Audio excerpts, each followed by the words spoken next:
My dad is a big car buff. He collected Hot Wheels. When I was born, he kind of started me off collecting, so it's just been, as cliche as it sounds, a lifelong kind of deal. But then when you've got other brothers and sister in the house and you got the same thing, how are you gonna make it yours? You know, you wanna personalize and make it yourself. So I collected Hot Wheels, you know, over 20 years off and on. It couldn't have been more than 4 or 5 years ago to where I amassed this collection that was just staggering. It's useless hoarding to a certain extent. If you like them, you like them, but you want to see one different, so you open them up, you change the wheels on it, it's how it starts.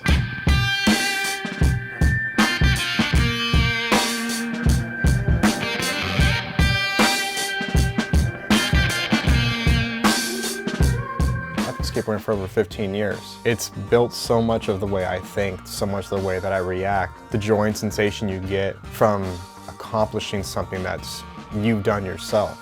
I see that with everything. Die-cast, I see it with cycling, I see it with work, I see it with artwork, I see it with everything. I don't know, dude, I don't know how many cars. It's gotta be somewhere between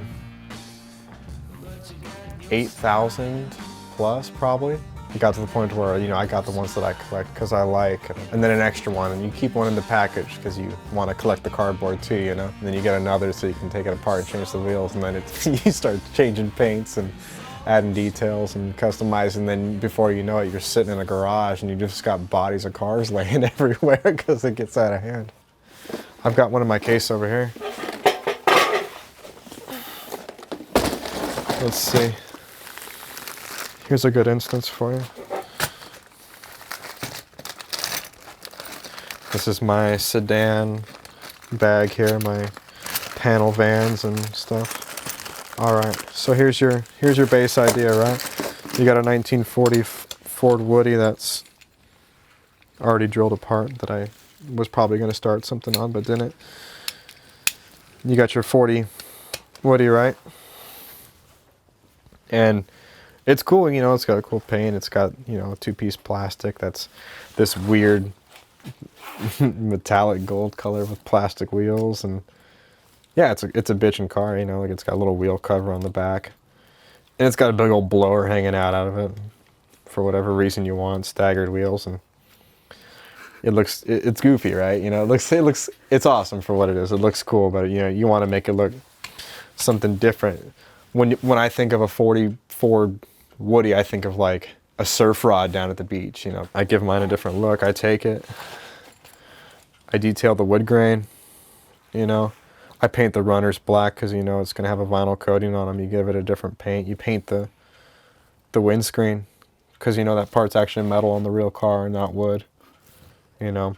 You get rid of the blower, you shave the hood in the front so where you have a normal looking car. You put some regular sized wheels that are inside the fenders instead of poking out the sides. You have a room, you know.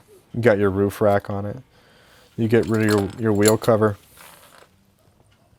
You detail it up. You add tail lights. You put a real full-size spare. You detail the little nuts and bolts on the wood in a silver so it actually stands out.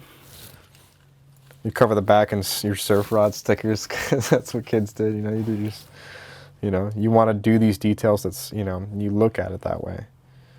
You have certain ideas and certain visions on how you want it to look, you know. And I got a weird thing about all my cars rolling too.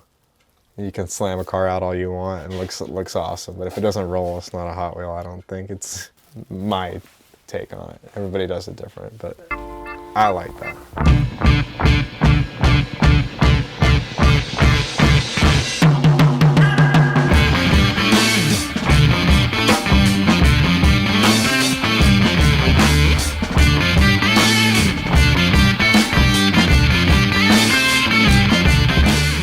Passionate about collecting. I like a certain car. A lot of people collect value-wise. You know, you buy these things because you know they're going to be worth money so you can sell them later on. This and that. I used to be like that. I don't care what anybody says. Passion overtakes money any day. It was a groundbreaking day that somebody asked if they could buy one of my cars. Regardless of the amount, the amount of money doesn't matter. It's the sure fact that somebody's taking money that they worked hard for, they earned this and that, to buy something that you worked hard on. A piece of yourself. piece, something that you put yourself into, your, you know, your thoughts, your inspirations on this. It feels awesome. You're like, oh yes, this is great. And I never got into it to think about, you know, I can make money doing this, because that's where you lose that passion. It lays dormant a little bit, you know, you think about it like that. Personally, I don't have a set direction on where I want it to go versus me being cautiously optimistic on where it could be. I'm not going to stop doing what I'm doing because I'm not making it. Because if I don't have an it, then there's nothing to make. If I'm just doing it for myself, then I'm already there. And that's where that whole passion comes back into it.